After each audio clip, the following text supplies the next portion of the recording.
চীন বাংলাদেশে একটি নির্বাচিত সরকারের সঙ্গে কাজ করতে আগ্রহী। উন্নয়ন সহযোগিতায় আগ্রহী বেইজিং শীঘ্রই নির্বাচিত সরকারের মাধ্যমে দ্বিপক্ষীয় সম্পর্ক আরও জোরদারের আশা প্রকাশ করেছে।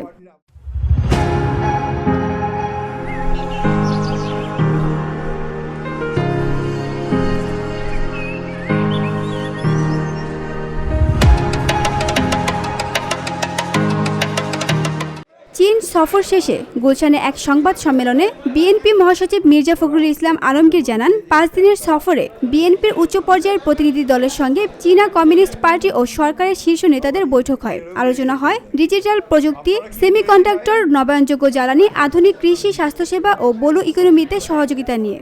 আগামীতে ডিজিটাল প্রযুক্তি, সেমিকন্ডাক্টর, নবায়নযোগ্য জ্বালানি, মেডিকেল ও উচ্চ স্বাস্থ্যসেবা, উচ্চশিক্ষা, যোগাযোগ, আধুনিক কৃষি প্রযুক্তি, এসএমই বিজনেস, ব্লু ইকোনমি, উন্নতর প্রযুক্তি হস্তান্তরের ক্ষেত্রে চীনের অধিকতর ভূমিকা রাখার আহ্বান জানানো হয়েছে। সফরে ঋণ পরিশোধে বয়সীমা বৃদ্ধি ও অনুদান পাওয়ার সম্ভাবনাও আলোচনায় আসে। তিনি জানান, সফরে বাংলাদেশ চীন ফ্রেন্ডশিপ হাসপাতাল, কৃষি পণ্য সংরক্ষণ ও রপ্তানি, কুনমিংয়ে চিকিৎসা সহায়তা ও স্থল যোগাযোগ নিয়েও আলোচনা হয়েছে। তিনি বলেন, সফরটি ছিল দুই দেশের বন্ধুত্ব আরও গভীর করার এক গুরুত্বপূর্ণ পদক্ষেপ।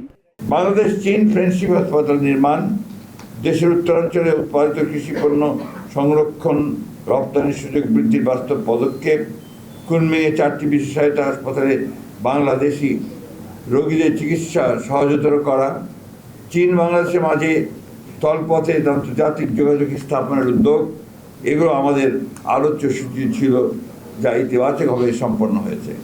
বৈঠকে শহীদ প্রেসিডেন্ট জিয়াউর রহমান ও খালেদা জিয়ার নেতৃত্বে বাংলাদেশ চীন সম্পর্কের ভিত্তির বিষয়টি স্মরণ করা হয়। চীনের পলিট ব্যুরোর সদস্য শিলি হংসং বিএনপির ভারপ্রাপ্ত চেয়ারম্যান তারেক রহমানকে চীন সফরে আমন্ত্রণ জানান।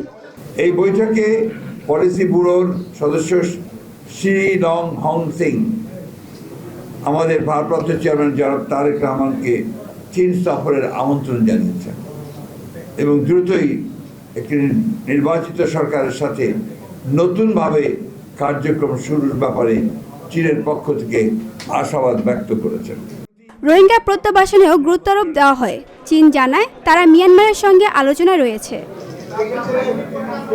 VOD Bangla news desk.